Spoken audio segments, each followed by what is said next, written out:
আ ধন্যবাদ আপনাকে। আ সেতু রোগ নিয়ে আমাদের অনেকের কৌতূহল জাগে বা প্রশ্ন জাগে।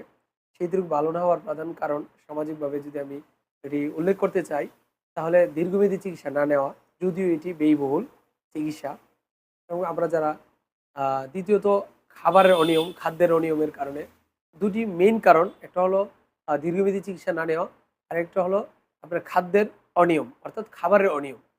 আর যদি দীর্ঘমেয়াদী চিকিৎসার কথা আমরা বলতে চাই, তাহলে আমরা যেখানে চিকিৎসা নিচ্ছি, যেকোনো চিকিৎসকের শরণাপন্ন হয়ে চিকিৎসাটা নিতে হবে।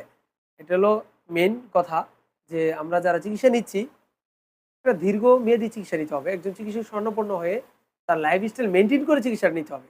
আমরা কি করছি? একজন চিকিৎসকের কাছে যখন যাচ্ছি, তখনই আমরা ১-১.৫ মাস ট্রাই করি, আবার অন্য একজন চিকিৎসক